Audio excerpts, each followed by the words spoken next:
욥의 한계가 드러난 거, 육체적인 인내가. 육체적인 인내는 한계가 있게 돼 있다는 거죠. 하나님께서 욥에게 고난을 허락하시고 욥을 다루시는 이유는 이렇게 신앙의 근본이 육체로부터 흘러나오는 것을 막기 위함입니다. 그러니까 그것은 반드시 한계가 있다. 가장 선한 것은 하나님으로부터만 비롯되니까 그 위로부터 받아야 된다. 그래서 하나님으로부터 받아야 돼야지. 우리가 가지고 태어난 성품, 그건 한계가 있다는 거예요.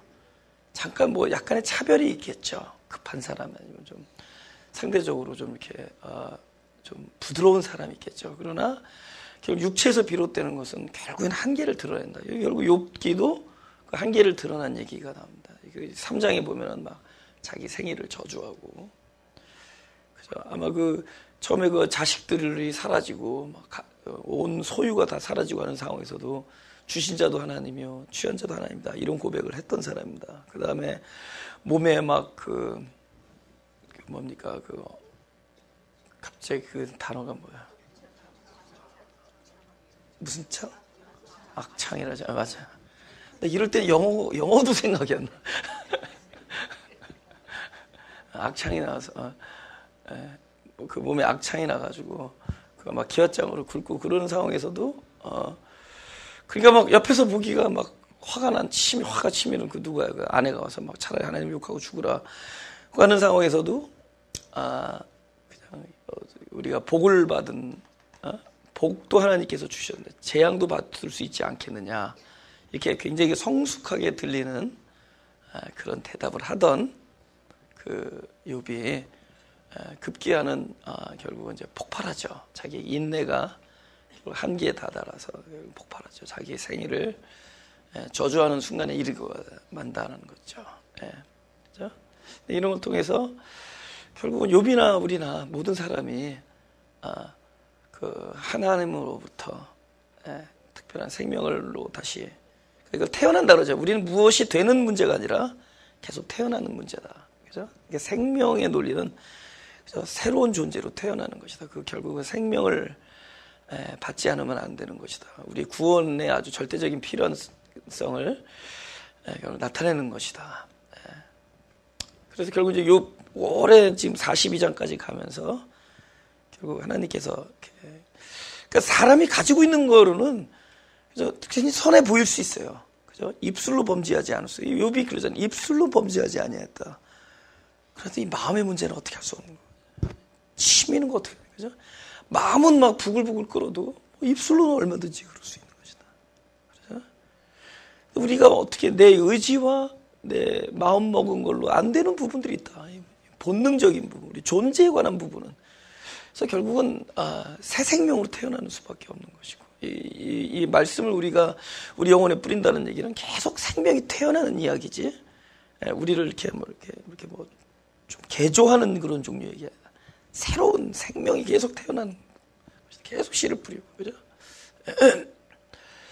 근데 그것보다, 그건 지금까지 일반적인 이야기라면은, 지금 이 욥의 같은 상황에서, 욥이 갑자기 태도를 바꿔가지고, 막 생일을 저주하면서 차라리 내가 태어나는 날, 하늘이 깜깜했으면 좋겠다, 이런 얘기하면서, 아주 멋지게 또 이렇게 원망을 해도, 그래서 자기를 비난하는데도 아주 멋지게 한다. 근데 그 배경은 아시죠? 그렇게 막 힘들게 됐다는 얘기를 듣고, 재난을 당했다는 얘기를 듣고, 친구 3명이서 먼 데서 와 보니까는 진짜 너무 안 된 거예요. 그죠? 기왓장에 올라가서 몸을 긁고 있는 거예요. 제 위에 올라가서 기왓장으로. 그래서 옆에서 아무 말 못하고 7일 동안 있었습니다. 그래서 친구들이 먼저 말을 못 꺼냈어요. 근데 누가 말을 먼저 꺼내느냐? 욥이 먼저 말을 꺼내요. 욥이 자기 생일을 저주하면서. 3장 1절부터 5절을 보겠습니다. 욥이 자기를. 그 후에 욥이 입을 열어 자기의 생일을 저주하니라. 욥이 말을 내어 가로되 나의 난 날이 멸망하였었더라면, 남자를 배웠다 하던 그 밤도 그러하였었더라면, 그날이 깜깜하였었더라면, 하나님이 위에서 돌아보지 마셨더라면, 빛도 그날을 비치지 말았었더라면, 유암과 사망의 그늘이 그날을 자기 것이라 주장하였었더라면, 구름이 그 위에 덮였었더라면, 낮을 캄캄하게 하는 것이 그날을 두렵게 하였었더라면 하면서 그렇게 자기를 이렇게 비난합니다. 이제 한번 이 욥의 상황을 한번 잘 우리가 면밀하게 살펴보고 결국 욥의 상황이 이제 곧 우리 한 사람 한 사람의 상황이다라는 거죠. 나의 이야기다. 아까 일부 예배 끝나 어떤 자매가 이 얘기를 어떻게 남의 얘기로 들을 수 있겠어요? 이렇게 얘기하는 거예요. 이 얘기 어떻게 남의 얘기로 들릴 수 있겠어요? 이게 내 얘기가 되지 않을 수가 있겠냐는 거죠. 그래서 그러니까 이제 이 상황, 갑자기 오는 그런 재난, 갑자기 어렵게 닥치는 우리가 원하지 않았던 고통, 그죠? 그런 재앙의 순간에 사람들이 무엇을 가장 괴로워하는 것이냐? 1차적인 고통은 이제 그 자체 재앙이 가져다 주는 그 고통이 힘들지만 더 힘든 거는 내가 이걸 왜 받고 있냐라는 사실. 그래서 이 고통이 명확하면 돼요. 예를 들면 어떤 일에 대한 아주 명확한 그런 결과 있잖아요. 응보라는 게 있잖아요. 그죠? 그게 딱 나타나면은, 그죠? 어떤 이유에 대한 결과가 이것이었다. 그럼 뭐 이렇게 그냥 뭐 달게 받겠다라든지 그런 이제 태도를 취할 수 있는데, 이거는 이제 갑자기 우리가 원하지 않았던 그런 예기치 못했던 그것도 뭐 참 감당하기 어려운 굉장히 힘든 고통이 이제 찾아온 거죠. 그럴 때 사람이 무엇이 힘든 것이냐? 그 고통이 가져다주는 그 1차적인 고통인데 2차적인 고통은 무엇이냐? 두려움이라는 거죠. 특히 이제 하나님을 믿는 사람들, 그죠? 그분을 아버지라고 믿는 사람들 그 경외함이라는 게 있거든요, 우리 안에. 그래서 어떤 두려움이 있느냐? 혹시 내가 무슨 죄를 진 것이 아닌가? 내가 이 하나님께 벌을 받고 있는 것이 아닌가? 이 마음의 고통이 더 무서운 겁니다. 이 두려움이 함께 오는 거거든요, 그죠? 그래서 내가 이 벌을 받고 나면은 쨍하고 해뜬다 이러면은 별로 안 힘들어요, 그죠? 그런데 이 두려움이라는 거죠. 이것이 내가 하나님으로부터 어떤 엄청난 징계를 받고 있는 게 아닌가, 심판을 받고 있는 게 아닌가. 나를 더 힘들게 하는 것은 이게 내가 무슨 죄를 짓고 있지 않나, 이 죄에 대한 의식, 이것이 우리를 힘들게 하는 겁니다. 그걸 다른 말로 죄책감이라기도 하고, 그걸 정죄감이라고 그러죠. 자기를 정죄한다. 자기를 부인하는 것과 자기를 정죄하는 것은 전혀 반대 얘기입니다. 그래서 그때 그것이 힘들어요. 어떤 일이 갑자기 벌어진 거예요. 그러면 막 이게 무슨 일인가, 무슨 일인가. 그러면서 보통 막 이것이 혹시 내가 무슨 큰 잘못을 해서 하나님께서 징계하는 게 아닌가. 이런 마음의 고통 큽니다. 제가 굉장히 청소년들 부모님들한테 전화를 많이 받는 편인데, 우리 마가교회 교인보다 바깥에서 전화 더 많이 와요.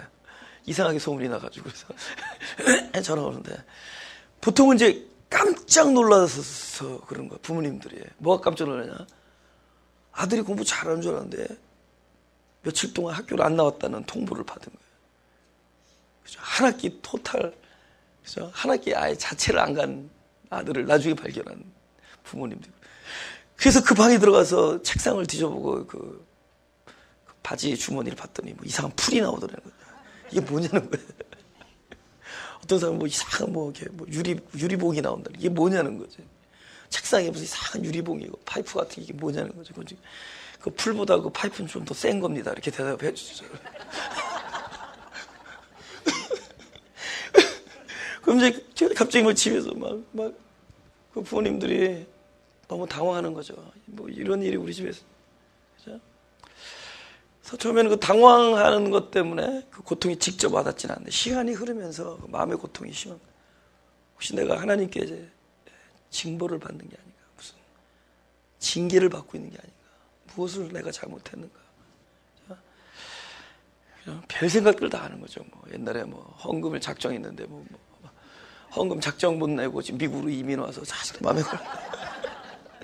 그 교회 보내려니까 주소도 모르겠고. 그러니까 우리를 괴롭게 하는 것들은 그 고통이 직접 우리에게 가져다 주는 그것보다 더한 고통은 이 마음에 계속 이렇게 밀려오는 그 정죄감, 이게 무서운 거예요. 그게 굉장히 무서운 겁니다. 굉장히 고독하고 두려운 거예요. 고독하고 두렵고.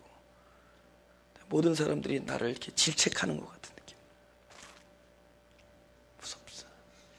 사람은 어떤 문제가 닥쳤을 때 그것에 대한 근본적인 해결, 사실 근본적인 해결은 하나님과 대면입니다. 왜냐하면 모든 것을 주시는 이, 자기 말로 했잖아. 주시는 이요, 취하는 이, 복을 주시는 이, 그죠? 그걸 거둬가는 이도 하나님이시라. 그걸 하나님부터 받았다면 모든 것을 하나님과 대면하면 되면 하나님의 은혜밖에 없는 건데.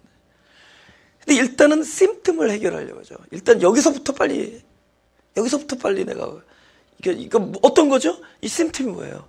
뭔가 모르게 뭐 무섭게 밀려드는 이 자기를 이렇게 내가 이게 필시 내 안에 무슨 죄가 있다, 무서운 죄가 있다라는 그 죄의 의식과 그 정죄감을 일단 이거를 떨쳐버리고 싶은 쪽으로 몸이 움직인다는 거죠. 그러니까 그렇게 선택을 해버려요. 그러니까 근본적인 해결을 선택하지 않고 일단 이 반응, 이 아픔, 이것서부터 이 증세로부터 벗어나려는 쪽으로 이게 행동을 취한다. 그게 뭐냐면은 마음에 없는 얘기를 하는 겁니다. 특별히 듣는 이가 있을 때, 듣는 이가 없을 때는 그러지 않아요. 근데 듣는 이가 있을 때, 자기를 비난하는 일을 합니다. 막 자기 자신을 막 저주하고 자기 자신을 비난을 해요. 그럼 그런 비난을 하면서 우리는 뭘 기대하죠? 상대방이 아니야 라는 소리를 기대하면서 그 소리를 들으면서 거기서 해방을 얻는 거예요. 그죠? 누구 얘기다? 다 해본 짓이다? 죽을 놈 나야. 뭐 예를 들면. 그런 얘기입니다. 난 참 죽어 마땅해. 그건 살고 싶다는 얘기입니다.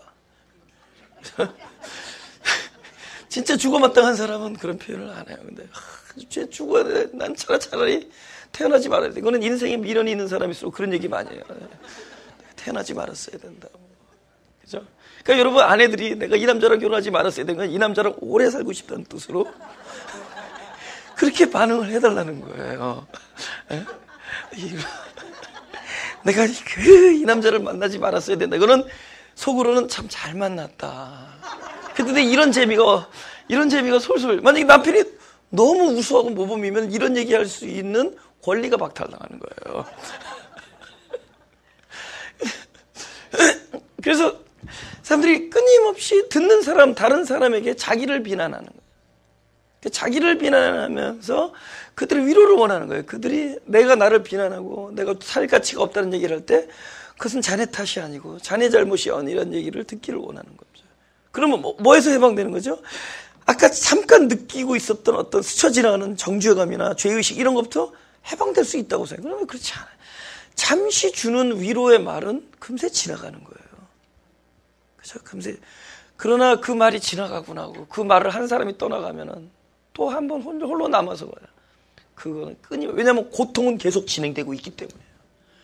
그들이 그런 얘기를 해줬다 해도 고통이 진행되면 오히려 더 무섭게, 그죠?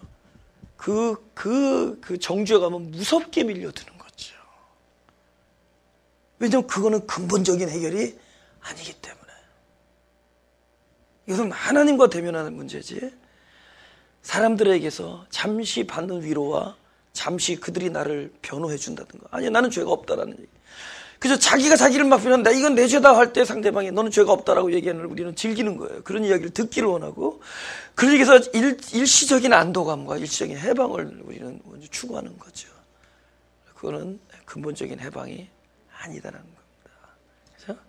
이것에 대하여 본문의 엘리바스가 그럼 과연 그의 의도대로 했느냐, 그죠? 한번 보죠. 네. 욥기 4장 6절에서 9절. 그러니까 사람들이요, 옆에서 막 자기를 탓하고 그럴 때 막 죽고 싶다 그러고 막 그런데 그거 굉장히 살고 싶다는 얘기로 잘 알아들으시고, 그죠? 사람들이 이렇게 누군가 뭔가 이렇게 얘기를 해주길 원하는 거예요, 옆에서. 그죠? 근데 그런데 막 이렇게 본인이 이렇게 입을 열어서 얘기하는 게 그게 진심이 아니라.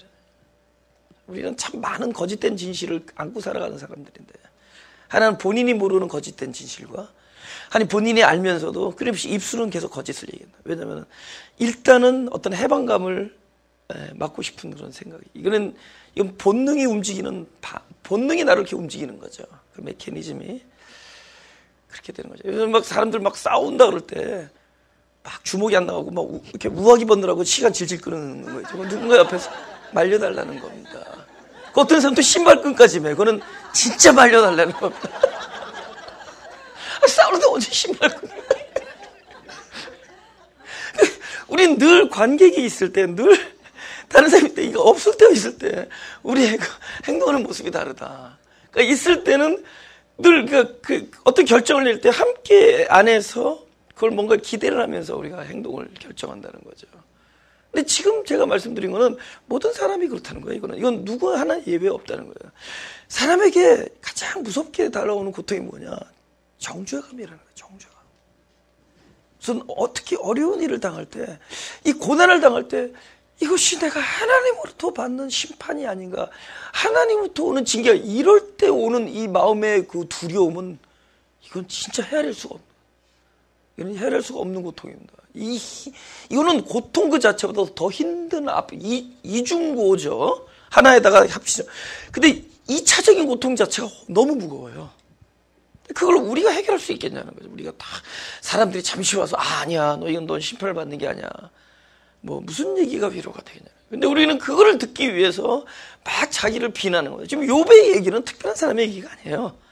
늘 우리가 그렇게 한다는 거죠. 우리가 이런 어려움이 있을 때, 갑자기 예기치 않았던 재앙 같은 모습으로 우리 집안에 일이 일어나고 그럴 때, 고통이 일어날 때 우리는 다 뭐 이런 식으로 반응한다라는 거죠.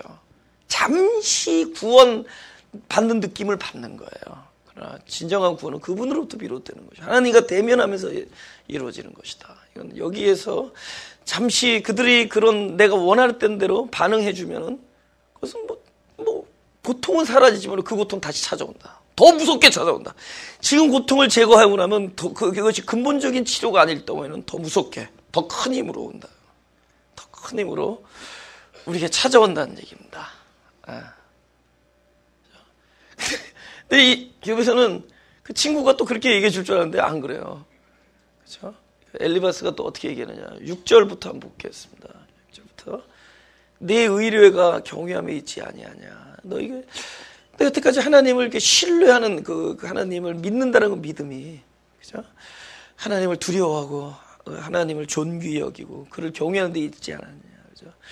우리가 끊임없이 네가 온전해지려고 기대하지 않아. 저도 늘 나의 소망이 내가 내 행위를 완전히 하려는 그런 소망을 가지고. 그죠? 일단 근데 이 자체가 굉장히 율법적인 어떤 마인드인데, 그죠?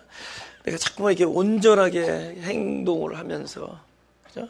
그것이 하나님을 경외하는 거라고 생각하고 그렇게 있지 아니하냐. 그렇지만은 그렇기 때문에 네가 그렇게 삶을 추구했는데 이런 문제가 당했다라는 것은 필시 네가 죄가 있다, 이렇게 나가는 겁니다. 그래서 생각해 보라. 죄 없이 망한 자가 누구냐? 정직한 자의 끊어짐이 어디 있더냐? 그죠? 내가 보건대 악을 밭갈고 독을 뿌리는 자는 그대로 거두나니 다 하나님의 입 기운에 멸망하고 그 콧김, 하나님께서 콧김이라는 건 이건 진노를 옛날에 그렇게 표현하는데, 이스라엘 사람들이 하나님께서 진노, 그 진노에 너희들이 다 멸망한다, 이렇게 얘기를 합니다. 그죠? 그러니까 기대했던 반응이 안 나오고 오히려 더 자기 질책하는 소리를 들립니다. 그죠? 그 입장을 한번 볼까요? 그 입장이 한 사람은 그 징계가, 그러니까 재앙을 당한 사람의 입장이고, 한 사람은 그 옆에서 자기가 볼 때는, 일시적으로 볼 때는 그런 재앙을 당할 일이 아닌 사람 같은데 그런 재앙을 당하는 걸 본 사람의 입장을 한번 가보자고요. 그 입장에도 있어봤죠. 그죠? 네, 어려움을 당해보기도 했지만 어려움을 당한 사람 옆에도 있어봤죠. 근데 그럴 때 또 우리가 또 어떤 그 입장을 취하느냐. 그죠? 사실 내가 볼 때 참 저 사람의 지금 이 받는 고통은 너무 부당하다고 여길 수 있어요. 순간적으로. 그러면 그 부당하다라고 여기고 있으면서 이 부당한 그 아픔 속에 함께 동참해 주면서 하나님 어찌하여 이런 일들이 마땅한 어떤 죄의 결과가 아니라 왜 이런 욥 같은 사람에게 이런 일이 일어나는가. 그렇죠? 지금 지난번에 9.11 사태 일어났을 때 제가 이렇게 한 다리 건너서 아는 분의 이야기인데 어떤 친척의 조카가 이렇게 죽었는데 엄마랑 전화하다가 죽었다는 거예요. 엄마가 전화 듣다가 딸이 죽는 걸 들은 거잖아요. 그거 출근해가지고 엄마 이렇게 커피 마시면 엄마하고 얘기하다가 전화하다가 엄마 뭐가 이러다가 그냥 쾅 내버려. 얼마나 평생 그 어머니가 얼마나 힘드시겠어요. 그 얘기를 들으면. 그죠? 얼마나 힘들겠어요. 그럴 때 이제 그런 힘든 일을 당하는 사람들, 그 다음에 그 이후에 주변을 보면은, 같이 건강하게 자랐던 동료 친구들이 갑자기 병으로 쓰러지는 걸 본다든가, 갑자기 무슨 큰 사고를 당한다든가. 그죠? 저 아는 분은 우리 교회에 다녔던 분입니다. 갑자기 바다에 나갔다가 그냥 요트 타고 나갔다가 그냥 쓸려 나갔어요. 빠져서 돌아가셨습니다. 예. 그죠? 재작년까지 다니셨던 분이신데, 그죠?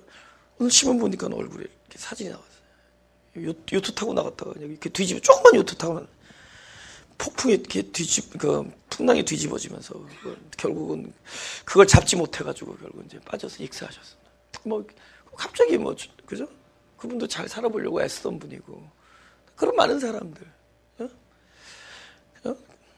이런 일들을 이렇게 옆에서 보면서, 그들의 참, 이게 마땅한 어떤 죄의 결과다, 이러면 모르는데, 참, 부당하게 느껴지는 것들. 그러면 우리가 사람이, 너 얼마나 힘들까 하면서 함께 해주면은 참 좋은 일이죠. 그러나 물론 그런 마음도 있겠지만은, 그보다도 더 우리에게 먼저 딱 찾아드는 반응은 뭐냐? 이 일이 나에게서도 벌어질 수 있다라는 두려움에.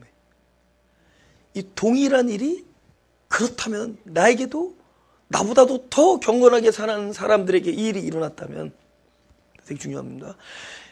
나보다 더 경건하고 더 신실하게 살아가는 것처럼 보이는 사람들에게 어떤 갑자기 찾아오는 재앙을 보면 우리가 어떤 순간적으로 어떤 공포감에 휩싸이느냐. 이 일이, 동일한 일이 우리 집에도, 우리 자녀에게도, 나에게도 일어날 수 있다라는 순간적인 두려움에 쌓여서, 사람은 뭐라 그랬죠? 순간적으로 두려울 때 그 두려움으로부터 해방되려고 하는 그런 어떤 메커니즘이 발동한다. 그죠? 일단은 여기서부터 모면하려는 그런 반응이 나옵니다. 그러면 그걸 어떻게 해법을 갖느냐? 저 사람이 당하는 고통은 부당한 고통이 아니라 어떤 마땅한 죄의 결과다. 이렇게 해버리면 마음이 해방이 돼요. 그리고 나는 이런 죄를 짓지 아니하면 된다. 이렇게 생각하면 돼요.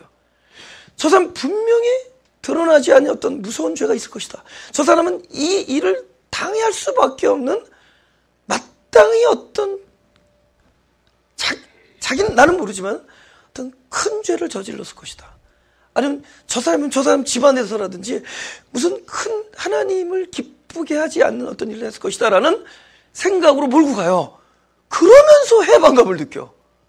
상대방을 지금 고통당해서, 그것도 부당한 고통을 당하면서 지금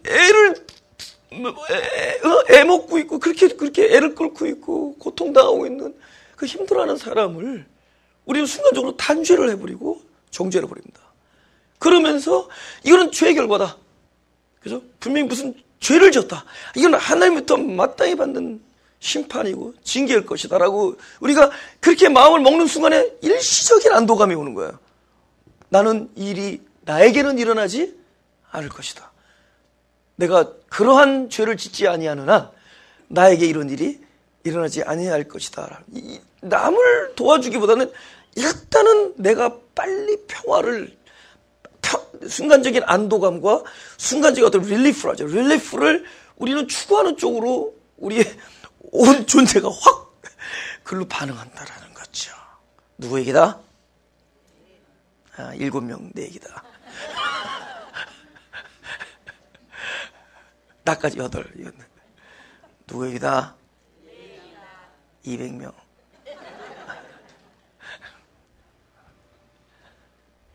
다 자기 얘기예요. 그 사람, 욥의 친구들이 왜 저렇게 와가지고 저렇게 못되게 말하나가 아니라 하나님의 백성들의 모습을 하나님께서 이렇게 드러내게 해주시고 우리들의 모순을 드러내시고 하나님께서 치유하는 이야기입니다. 그죠?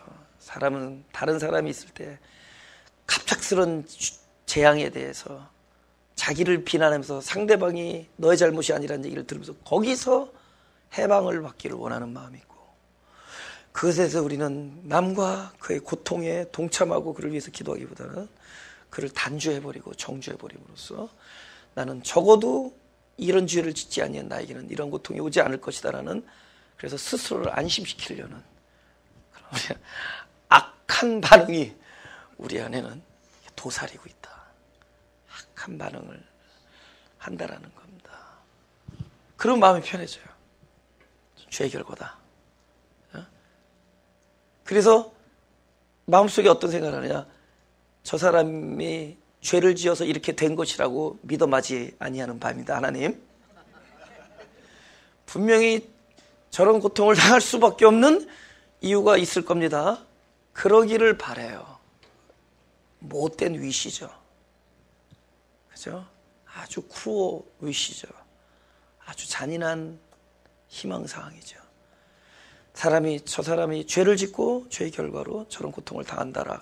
근데 문제는 자기가 안심이 되니까 이런 일이 나에게는 안 일어날 것이다. 그러니까 우리가 피해자와 옆에서 보는 사람의 입장일 때마다 그때마다 달라져요. 고통을 당할 때와 고통을 당하는 사람을 바라보는 입장일 때마다 그렇게 우리는 생각이 달라집니다. 고통을 당할 때는 상대방으로부터 그죠? 나에게 위로와, 그죠? 고통을 당할 때는 상대방이 너가 죄가 없다라는 얘기를 듣고 싶은데, 오히려 고통을 당하는 사람을 볼 때는 너 죄 있다라고 얘기하고 싶어요. 요한복음 9장 1절을 보겠습니다. 2절. 읽어볼까요? 시작. 예수께서 길 가실 때 날 때 소경된 사람 보시는지라. 제자들이 물어 가로되 라비, 이 사람이 소경으로 난 것이 네 죄로 인함이니까. 자기오니까 그 부모니까. 일단 2절까지만. 나 좀 앉아도 되죠? 이걸 영어로 excuse me 하는 거예요. 그죠? 나를 용서해 주십시오. 근데 용서할 수 없어. 본인들도 앉아 있으니까. 본인들이 뭐 서서 뭐 말씀을 듣는다 그러면. 네. 우리 그 요한복음 그 9장을 볼 때 제자들 좀 흉 좀 보고 그러잖아요. 그죠? 뭐 어떻게 뭐 태어나지도 그러니까 태어날 때부터 소경된 사람 보고 혹시 자기 죄냐라고 물어보는 것 자체가 너무, 그죠? 멍청한 질문 내지는 못된 질문이잖아요. 그죠? 아니, 태어날 때부터 소경됐는데 이 소경된 것이 누구 죄냐라고 묻는 거예요. 그죠? 그만큼 타인에 대해서, 특별히 타인의 아픔에 대해서 그를 죄로 몰고 가는데 우리가 익숙해 있다는 겁니다. 성경에 나오는 그 사람들의 얘기는 다른 사람들의 얘기가 아니라 다 나의 얘기다라는 거예요. 그죠? 그러니까 여기서 보면은 그 제자들이 왜 이런 우매한 질문을 했느냐에 대해서 한번 생각을 해보자는 거죠. 지금 태어나면서 또 소경됐으니까 불쌍한 사람인데 그 사람의 그런 특수한 상황, 그런 나한테는 이런 일이 안 일어났으면 하는 상황이잖아요. 적어도 우리 애만큼은, 그렇죠? 아니면 내 손자, 손녀만큼은, 우리 사랑하는 아들, 일대 독자가 결혼했는데 그 아이만큼은 이런 일이 안 일어났으면 좋겠다는 마음이 있을 거 아니에요. 그렇죠? 그러니까 우리는 다른 사람의 아픔을 보면 순간적으로 일이 나에도 일어날 수 있다라는 생각, 그걸 떨쳐버리고 싶은 거예요. 일이 나에게도 일어날 수 있다는 생각을 떨쳐버릴 수 있는 방법은, 그거는 필신, 저 사람은 나와 다른 행동을 했을 것이다. 나와 다른 문제가 있을 것이다. 저 사람은 분명히 이 고통을 당할 수밖에 없는 마땅한 이유가 있었을 것이다. 그러니까 이건 부당한, 그죠? 고통이 아니라 마땅한 죄의 결과다. 이러는 순간에 나에게는 이 일이 안 일어날 것이다라는 안도감이 온다는 거죠. 그러니까 죄로 몰고 가고 싶은 거예요. 아니, 태어나서 소경인데 날 때부터 소경인 사람 보고 이거 엄마 죄입니까? 아버지 죄입니까? 아니면 자기 죄입니까? 라고. 그만큼 정죄하고 타인을 정죄하고 타인을 단죄하는 데서 우리는 본인에게 어떤 그 순간적인 일시적인 안도감과 평강을 누린다는 거죠.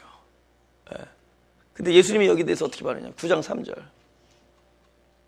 예수께서 대답하시되 그 사람이나 그 부모가 죄를 범한 것이 아니라 그에게서 하나님의 하시는 일을 나타내고자 하심이니라. 제가 이거 하나만 보세요. 여기에 그 히브리어로 헬라어로 접속사가 있습니다. 그죠? 근데 그 접속사의 용법을 보면은 약간 독립적인 거예요. 그러니까 예를 들면은 이렇게 연결된 식이 아닙니다. 그러니까 이게 딱 띄워도 돼요. 예를 들면은 뒤에 그 말을 빼어버리고 예수께서 대답하시되 그 사람이나 그 부모가 죄를 범한 것이 아니다. 이렇게 해도 됩니다. 그게 무슨 얘기냐? 일단 그들의 질문에 대해서는 아니다라고 얘기하는 거예요. 그러니까 사람들은 뭐라 주면서 이거 누구 죄입니까? 그랬더니 죄를 범한 것이 아니다. 이렇게 얘기하는 거예요. 그러니까 다른 말로 뭐죠? 죄 때문에 이렇게 된 것이 아니다. 예. 그게 누구한테 하는 얘기예요? 나한테 하는 얘기죠. 그죠? 죄를 범한 것이 아니다. 그러니까 안심하세요, 여러분. 뭐 잘못되면 혹시 작정헌금 못 내서 그런 게 아니라 정 그게 막 힘들면 여기도 통이 있어요. 헌금통이. 하나님 이 교회 저 교회 가리겠냐고요. 작정헌금을 대체 뭘 어느 교회라고 하는 거는 별로 안 따집니다. 하늘에서도. 그러니까 이 죄를 범한 것이 아니다 이렇게 얘기하는 겁니다. 그러니까 무슨 일 때문에 그렇게 된 것이 아니다 그 얘기하는 거예요. 어떤 이유 때문에 일이 일어난 것이 아니다 이렇게 얘기하는 겁니다. 어떤 이유 때문에 그런 것이 아니다. 그러면서 또 다른 종류의 얘기입니다. 그에게서 하나님의 하시는 일을 나타낼 것이다 이렇게 얘기합니다. 그거는 무슨 얘기냐? 이 사람이 소경된 이유가 하나님이 하신 일을 나타내기 위해서 소경된 것이 그 얘기가 아니다. 그 얘기가 아니라 이 사람은 소경됐다. 그리고 소경된 이 사람에서 하나님이 하시는 일이 반드시 나타날 것이다. 그러니까 하나님이 하시는 일을 나타내기 위하여 이 사람이 소경된 것이다 라고 얘기하는 것이 아니다는 거예요. 우리 집안에 갑자기 큰 어려움이 닥쳤다. 하나님이 영광을 드러내기 위해서 큰 어려움을 주신 것이 아니다. 그냥 큰 어려움을 당한 곳에서 하나님은 하나님이 하신 일을 나타낼 것이다. 그러니까 이 큰 어려움이 하나님이 하시는 일을 나타내기 위해서 큰 어려움이 있다라고 얘기하는 게 아니에요. 그냥 이 사람이 날 때부터 소경됐는데 하나님은 이 사람에게 하나님이 하시는 일을 반드시 나타낼 것이다. 약속을 하는 겁니다. 근데 그 약속은 모든 사람에게 해당하는 약속이에요. 근데 이제 그런 일을 당했을 때 주님은 어떻게 말씀하시느냐라는 거죠. 야, 하나님의 영광을 드러내기 위해서 이 집이 일이 일어났다. 이렇게 얘기하는 게 아니라는 거예요. 하나님의 영광을 드러내기 위해서 너희 집에 이런 아픔이 일어났다. 이런 얘기를 하는 게 아니라 아픔이 일어난 곳에는 하나님께서는 반드시 하나님의 하나님 되심이 드러날 것이다. 할렐루야? 그죠? 우리는 왜 이런 일이 벌어졌느냐를 하지만 하나님은 그런 것에 대해서 답을 하는 것이 아니라 일어난 것에 대해서 하나님이 하실 당신의 목적을 얘기하시는 거죠. 모든 일에는 하나님이 찾아오셔서 이유가 있는 것이 아니라 모든 일은 목적이 있다는 거예요. 네가 이렇게 하기 때문에 일이 일어났다는 게 아니라 일에 대한 하나님의 목적이 있다는 거죠. 하나님은 목적을 가지셔요. 뭐죠? 영광을 드러내신다는 거죠. 이제 똑같은 일에서 뭘로 바꾸는 거죠? 하나님의 목적으로 전환되잖아요. 우리는 전전긍긍하잖아요. 왜 일이 일어났느냐에 대해서 막 그러니까 그 정죄감과 그런 자기를 주고 죄의식 이런 것에서 해방되기 위해서 우리가 타인을 정죄한다든가, 그죠? 막 사람들을 교묘하게 이용한다든가 우리는 그렇게 몰고 가는데 사실은 성경적인 해답은 뭐냐? 그냥 왜 일이 일어나느냐가 중요한 것이 아니라 일이 일어난 곳에 대해서 하나님의 목적을 발견하라는 거죠. 하나님 되심이 있을 것이다. 갑자기 뭐야? 이제는 소망하는 사람으로 변하잖아요. 오늘 이렇게 이야기를 듣는다고 그런 일이 있을 때 또 역시 여러분이 이렇게 또 영적으로 반응할 것이 저는 아니라고 생각합니다. 왜냐면 또 한 번 설교 듣고 여러분 확 변하면은 내가 다음에 설교할 일이 없어요.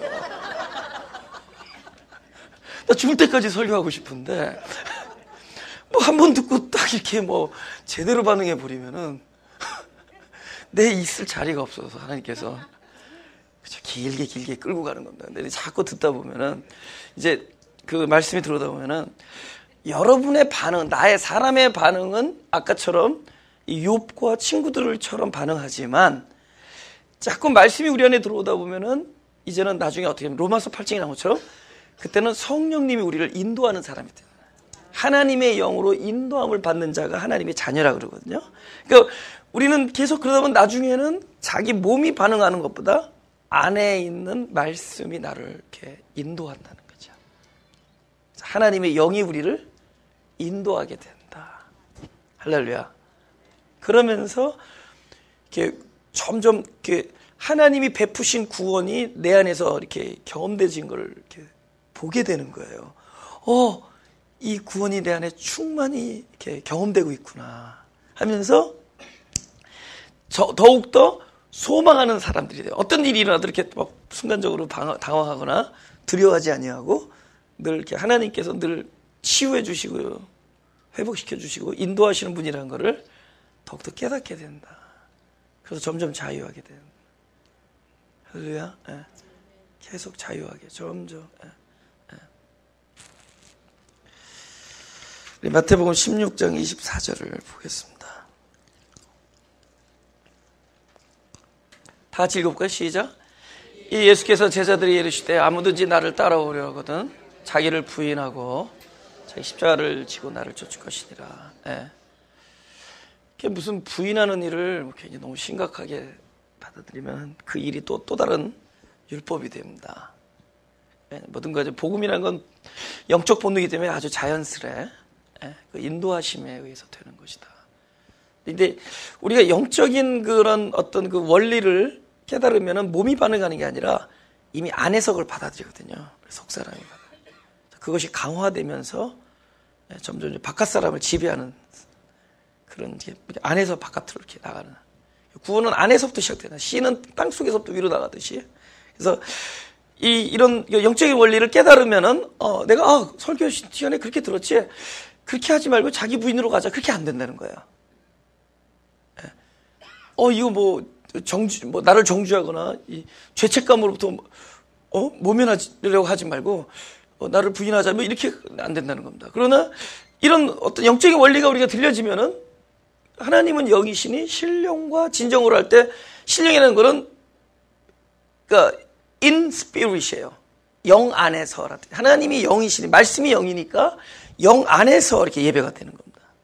그래서 이 안에서 이렇게 막 영혼 속으로 침투들어야 돼요. 근데 이것이 우리 속 사람을 좀 그렇게 지배하는 거죠. 속 사람이 점점 강화되고 충만해지다가 결정적인 순간에 나의 어떤 의식과 기억이 나를 움직이는 게 아니라 그 내 안에 충만해 있는 그 생명력으로 나를 움직인다. 그때 그 생명력이 뭐냐? 이런 일이 있을 때마다 자기를 부인하도록 만들어 줄 것이다라는 거죠. 할렐루야. 그러니까 지금 안 된다고 너무 속색하지 마. 지금은 당연히 안 돼야지 제가 오래 설교할 수 있다 그랬죠.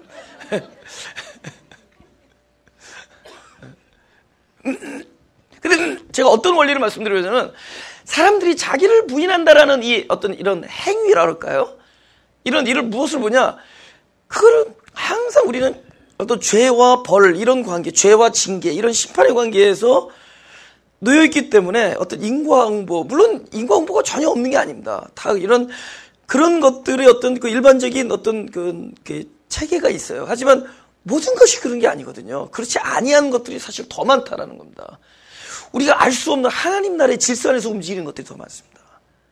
인과응보대로면 야곱이 나타날 수 없고 베드로가 나타날 수 없고 그 많은 사람 나타날 수 없어요. 그러나 하나님 나라의 어떤 그 숨어 있는 그 영적인 그 질서가 있다라는 거죠. 우리가 여태까지 경험했고 살아왔던 거 인과응보의 체계 안에서 그러니까는 옛날 그냥 강대상에서 그러는 거죠. 그냥 인과응보를 그런 거를 심어주면서 내가 열심히 하면 된다. 원래 이게 종자가 열심히 되는 사람이 있고 종자가 열심히 안 되는 종자가 있습니다. 안 돼요, 그거는. 그죠? 네. 그럼 열심히 하는 게 더 저기냐고요. 그럼 그 사람은 그럴 거 아니에요. 아, 내가 열심을 못 내서 이렇게 됐다. 또 자기 정죄감 빠지고. 그 사람 뭐예요? 남들 열심히 안 하는 사람만 쳐다보는 거죠. 그 사람 통해서 위로받고. 그런 일들이 그냥 어디 하나님의 나라 백성들 사이에서 날마다 일어나고 있네. 지금 뭐 욥이랑 친구들이 하나님 모르는 사람들이냐고. 그러나 그 일을 하는 거예요. 단지 말을 멋지게 하니까 저 사람들은 고차원적으로 싸우고 우리는 저차원적으로 싸우고 있는 것 뿐입니다. 무슨 일인지 알아요? 똑같은 원리에 의해서 그러는 거예요. 근데 우리들이 왜 그렇게 그런 그 어떤 죄책감이 들었을 때 왜 그렇게 이걸 우리 두려워하느냐? 첫째는 하나님에 대해서 하나님이 나를 심판하는 것에 두려웠고, 둘째는 우리는 하나님과 사람들 사이에 사는데 사람들이 나를 지적한다라는 생각을 하는 거예요. 어떤 어려운 일이 당했을 때, 고통이 날 때 사람들이 나를 어떻게 쳐다보느냐. 그러니까 여러분, 우리 교회가 어려운 일이 당했을 때, 여러분, 기복주의 신앙은 참 무서운 신앙이에요. 진짜 왜 무서우냐? 어려운 일 당하면 교회를 떠나. 왜냐면 잘 되는 것이 하나님이 하시는 축복하는 거라고 얘기를 하니까, 어려움 당하면 그리고 떠나던가 쉬쉬하던가. 딱 보면 알죠. 아, 이 사람은 쉬쉬의 상태. 무서운 거예요. 무슨 일이죠? 이거는 잘 되면 또 여기 와서 간증해. 그 사람들 맨날 복통 일으키지.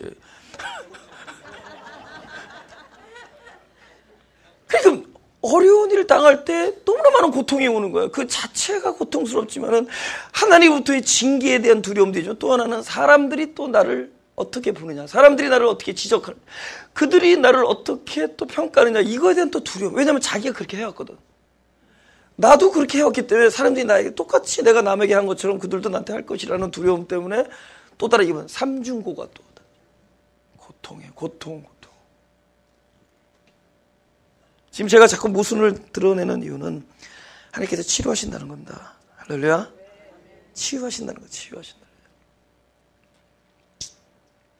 거예요. 이 자기 부인을 그렇게 여기기 때문에 그렇다는 거죠. 그런데 이것을 한번 다른 쪽으로 생각해 보자는 거죠. 그러니까 그 순간에 남을 다 정죄받는 타인을 막 저 사람은 나는 다르다 이렇게 해서 안도감을 얻지 말고, 그죠? 그냥 어떤 고통과 어려움이 올 때 내가 죄가 있던 없던 그게 중요하지 않고, 여러분 죄는 뭐냐면은 내가 중요한 얘기할 때 할 수 없이 내려가요. 그죠? 중요한 얘기를 할 수 없이. 내가 왜 내려갈 때 설교가 잘 되냐면 내가 낮을수록 설교가 잘 돼, 이상하게. 낮아서 높은 데를 여러분 보니까, 죄가, 이렇게 죄에 대해서 얘기할게요. 죄 자체는 악하지만은 또 다른 역설적으로 말하면은 죄는 가장 나의 정직한 표현입니다. 나의 모습이 가장 정직하게 드러난 게 죄예요. 자기도 모르는 아주 적나라하게 내가 어떻지라는 게 드러난 게 죄예요. 그럼 우리는 하나님의 백성이잖아요. 그러면 죄가 있는 곳에는 반드시 뭐가 있느냐? 하나님의 구원의 역사가 있어요. 그래서 성경에도 죄가 있는 곳에 은혜가 더하다, 그 얘기가 그겁니다. 그러니까 우리가 죄, 그러면 일단 우리는 그런 것이 나에게 징계가 올 것이고, 이것으로 사람들이 나를 정죄할 것이고, 사람들이 나를 판단하고 이런 것에 휩싸이기보다는 그거를 피하기 위하여 또 우리가 쓸데없는 못된 짓을 하고 이러면서 자기를 방어하면서 그런 방어벽을 구축하면서 여기 전전긍긍하기보다는 정직하게 드러났을 때 우리는 먼저 어디를 생각하느냐? 사람과 사람의 관계나 내 안에서 이거를 돌파하려고 생각하지 말고 하나님은 이것에 대하여 이렇게 보는 거예요. 하나님은, 아까 그랬잖아요. 소경된 자에게 하나님은 하나님 일을 하실 것이다. 그러니까 우리가 고통을 당할 때 고통에 대하여 하나님은, 그러면 성경에는 뭐예요? 하나님은 고통에 대하여 하나님 하시는 일을 나타낸다라고 말씀하셨지, 이놈들 내가 너에게 주는 벌이다 이런 얘기 안 하시는 거예요. 한 번도 욥이 이런 고통을 당할 때 네가 이렇기 때문에 내가 이렇게 너의 벌을 줬다 이런 얘기를 하시지 않으세요. 그 벌에 대해서 하나님은 하나님 되심, 아니 이런 고통에 대해서 이런 우리가 부당하도록 느껴지는 이 많은 일에 대해서 하나님은 그냥 하나님 되시는 일을 할 것이다. 그러니까 우리가 뭐가 딱 드러났다는 거죠. 그죠? 나의 실체, 내가 모르고 있던, 여러분 죄를 지면 누가 제일 먼저 보느냐? 자기가 보는 거예요. 사람들이 죄를 짓기, 이게 죄가 드러나기 전까지 자기가 자기를 모르는 거야. 아닐 거라고 생각해. 나는 온유할 거라고 생각하고, 나는 정직할 거라고 생각하고, 나는 굉장히 로열할 거라고 생각하는데 어느 순간에 탁 들었어. 이게 죄로 드러나. 이건 뭐냐? 자기가 아닐 거라고 착각했던 자기 자신이 한계 상황에서 그대로 팍 나타나는 거예요. expose 된다는 거죠, 영어로. 드러나는 거예요. 그러면 그 순간에 우리는 너무나 많은 복잡한 반응들, 이것에 대해서 사람은 어떻게 말할 것이며, 나는 이것에 대해서 어떤 두려움이, 이런 것을 떠나서 하나님은, 그러면 죄가 드러난 곳에 하나님은 구원하신다. 오히려 해방이라는 단어는 어디서 나오는 거예요? 보세요. 우리가 무엇인가부터 해방받는 것은 이미 뭔가 전제된다는 거죠. 죄와 사망의 법에 신음하던 자였기 때문에 생명의 성령의 법으로 인해서 해방되는 거예요. 그러니까 죄가 있다 그러면 해방이 기다려지는 거예요. 드러났잖아요. 그것에 대해서 자기 백성을 내버려 두지 않기 때문에 저 이름을 예수로 하라. 자기 백성을 저들의 죄에서 구원할 것이다. 예수라고 이름을 하시는 겁니다. 하나님 당신 자신이 육신의 몸뚱아리를 입고 오시면서 당신 자신을 저들의 죄에 대해서 반응하시는 분, 저들의 죄에 대해서 구원하시는 분, 저들의 묶임에 대해서 해방하는 분으로 오시는 거예요. 그러니까 자기 부인을 그러니까 내가 나 자신을 부인하는, 그때는 참된 자기 반성과 자기 부인이 될 때는 자기 정죄와 다르다 그랬죠. 자기 정죄와 죄책감이 때 자기를 부인하는 이 순간은 오히려 내가 실제로 죄가 있느냐 없느냐는 그렇게 중요하지 않아요.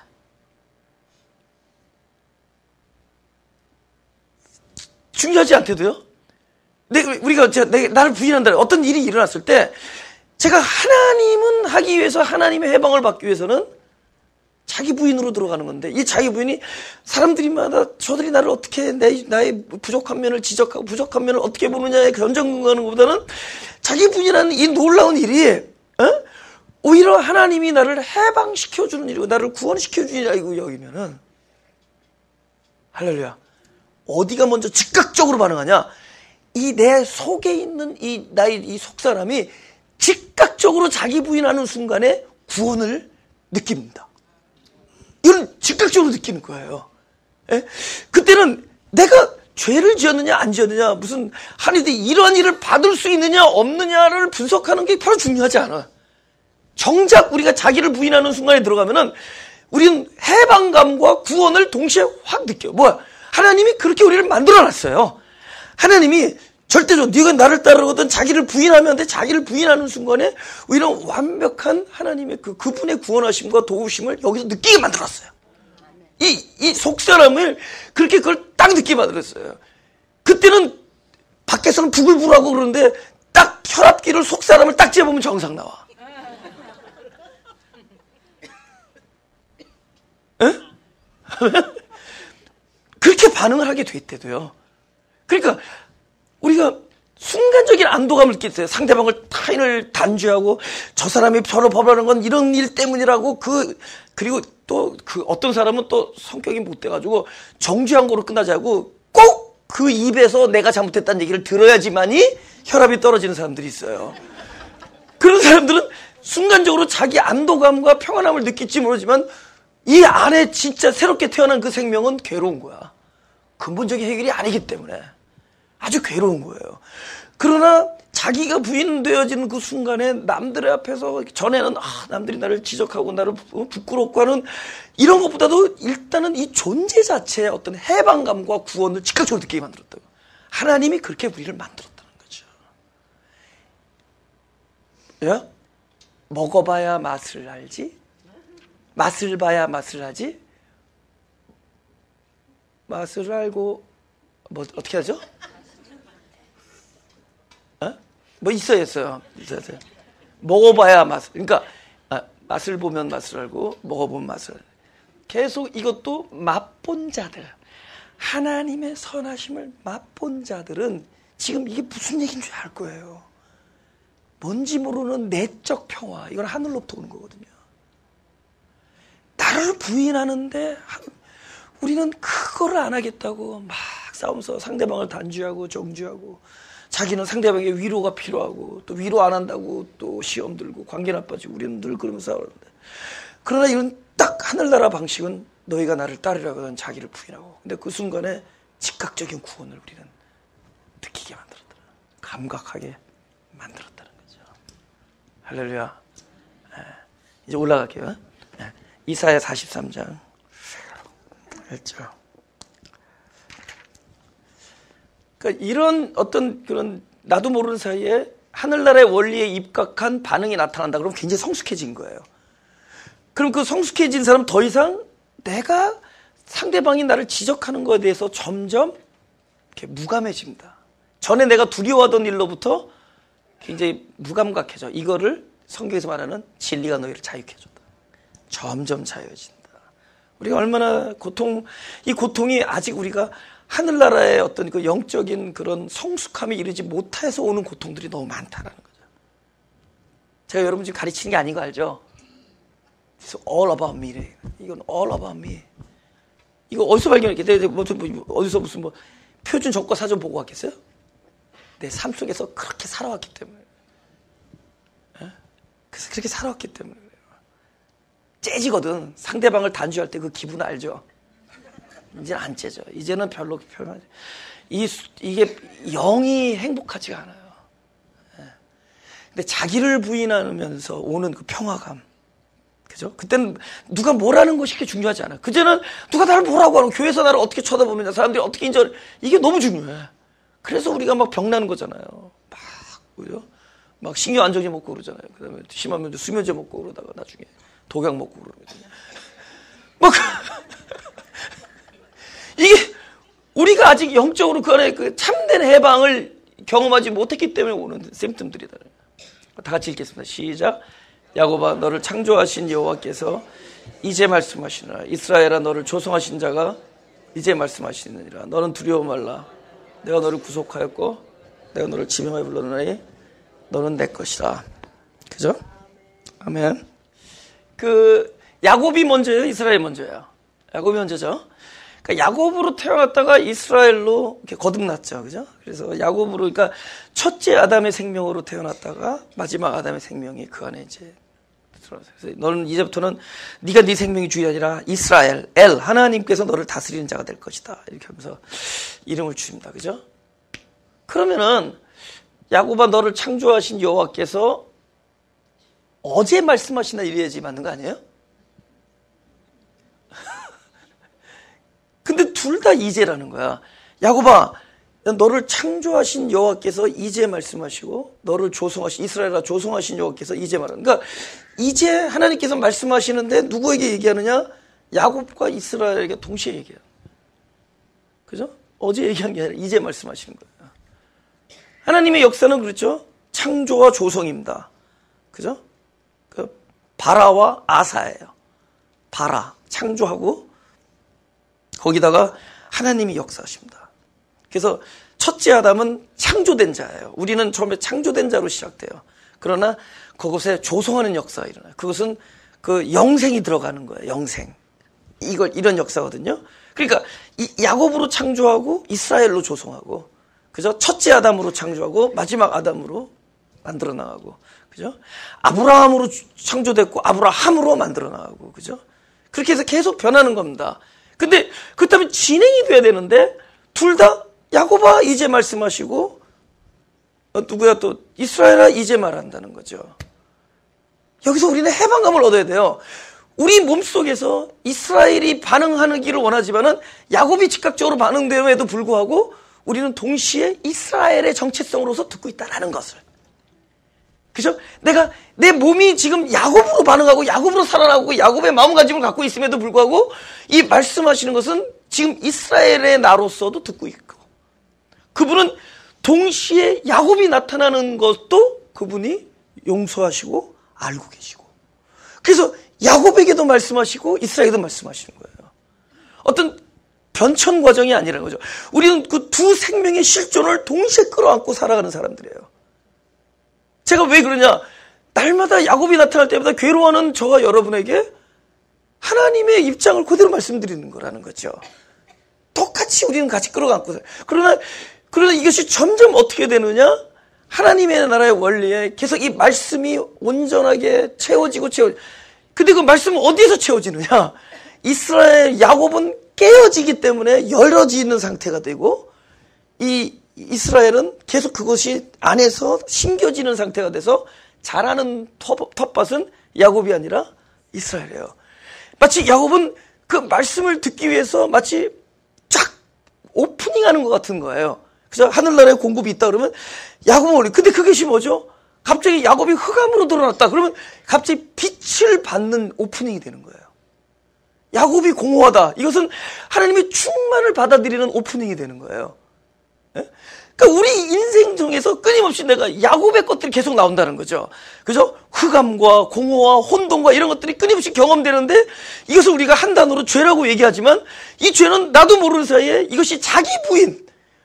나는 나로서 이 문제를 해결할 수 있는 문제가 아니라 나는 하나님으로부터 치유와 공급이 필요한 자라는 그 깨달음이 우리 안에서 일어나면서 자기가 부인되어지는 그 순간은 하늘나라의 반응, 즉각적인 흑암에 대한 영광과 공허에 대한 공급과 혼돈에 대한 하나님의 지혜, 뜻이 함께 받아들여지는 오프닝이 된다는 거죠.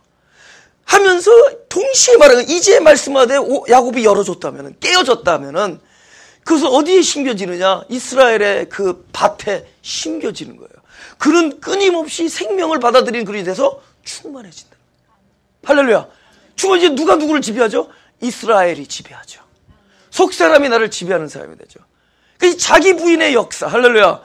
우리가 드러난 나의 실존에 대해서 우리는 끊임없이 하나님의 생명의 공급을 받는 그 해방을 받는 그런 흔적으로 여길 때 먹어보면 맛을 알고 맛을 보면 맛을 알고 이런 끊임없이 이 일이 경험되어질 때마다 우리는 변모안에 간다. 자유에 간다. 그러니까 내가 지금 너무 빨리 진도가 나가면은 욥보다 여러분이 먼저 회개할까봐. 그러니까 욥을 좀 읽으세요, 집에 가서.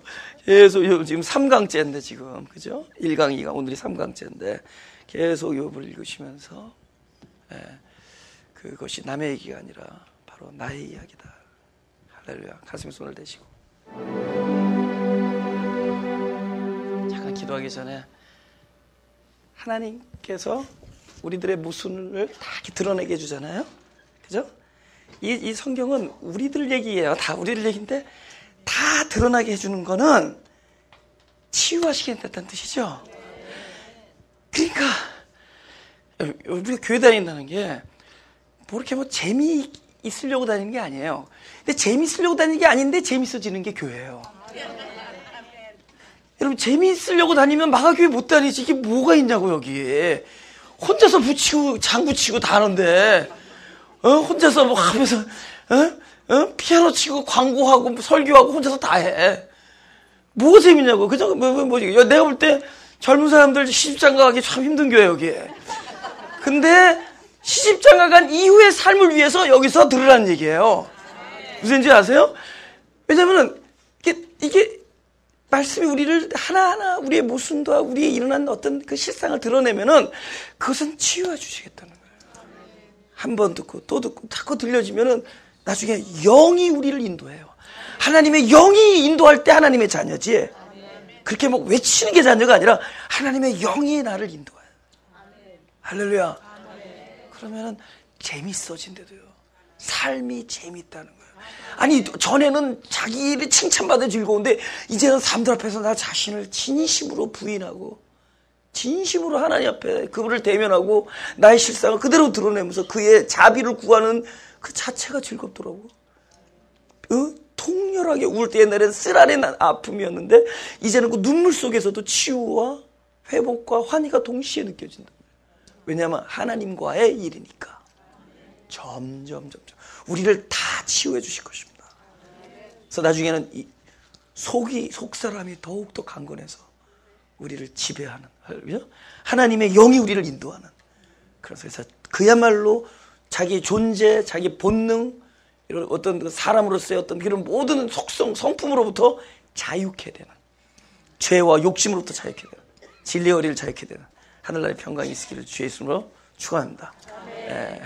기도하겠습니다. 하나님 감사합니다. 우리들이 일어나는 모든 일 앞에서 이제는 속속들이 따져 묻는 버릇에서 빠져나와 하나님의 구원하심과 우리를 해방케 하시는 놀라운 일을 기대하기로 작정했습니다. 일어나는 모든 곳은 하나님이라는 곳인 걸 믿습니다. 그것이 때로는 부당하게 느껴지는 고통이라고 할지라도 그것에서 하나님의 목적이 반드시 성취될 것을 믿습니다.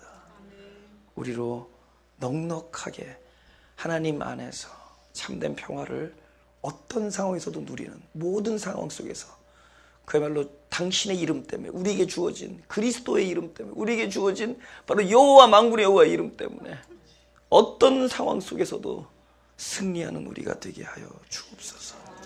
감사드리며 예수님의 이름으로 기도드렸습니다.